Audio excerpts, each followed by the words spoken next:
So Kelly, tell me how you got involved with Alzheimer's and Dementia Support Service. I was in a role for a very long time as a pharmacy dispenser. I liked medication, I liked working with people, but I couldn't develop any further than what I already was. I became quite frustrated in my role, so I decided to look elsewhere.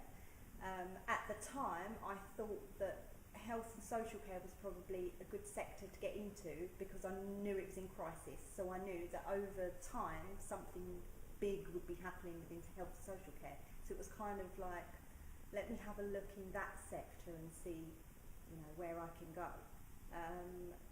I initially applied for a job to work in the enablement team for ADS. So we would support people who were coming out of Down Valley Hospital or from Livingstone, from respite. So we would give them a service at home to rehabilitate them and get them used to working, living at home. So that was great. I went for that. I got a full-time contract. It fitted around my childcare, so I was allowed to work from 7 till 2:30, 5 days a week, which was great for me. It meant I could still do the school run in the afternoon. And I did that for a few months, and then I was given a senior role within the other team that ADS has, which is the support home team, our team. And I developed from there within 15 months. I'm now the coordinator of the support home team. So really, I've been with ADS since April 2016,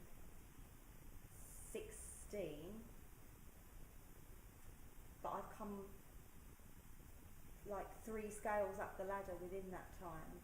I've been able to do a health and social care level 3 as well, so I have a diploma now in health and social care.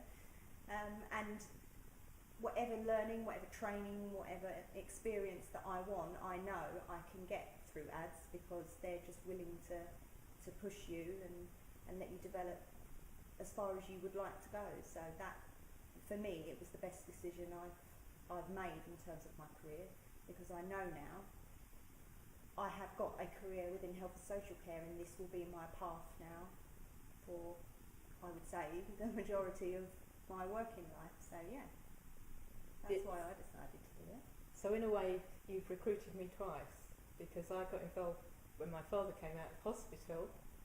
He actually had support at home from the enablement team. From the enablement and I team. was one of those carers. One of those carers. So we got involved then, making sure Dad had the best support, which enabled him to come home and stay at home, which has been really important to us as a family. And I've been always actively involved in Dad's care from prior to that even, doing a lot of his personal support. So after a while that becomes, when you're working at home with your family, you become quite isolated and quite withdrawn, and you lose a sense of balance. Everything becomes a big drama. So suddenly, working alongside you, I find that that's put everything back into perspective. So I knew I needed to work, and I needed to get outside of the house. So when you said you were recruiting, it was a bit of an opportunity made in heaven, especially when you explained it was just like exactly what I do for my dad was for other people. So I came on board 3 months ago. I haven't regretted that decision. Oh, that's brilliant. Good to hear.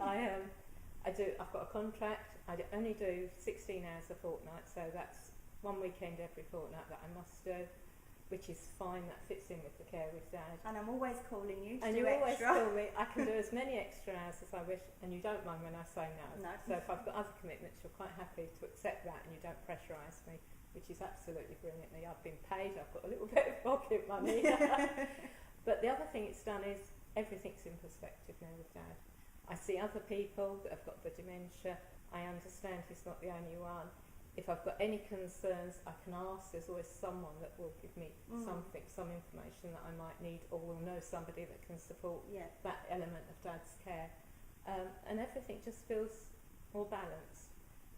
Saying that, I'm also more balanced at work because, again, I know that if I have a problem when I go into someone's house and I don't know what to do, I just pick up the phone. And it can be something as silly as not being able to close the key safe. On my first time on my own, I got stuck with a key safe.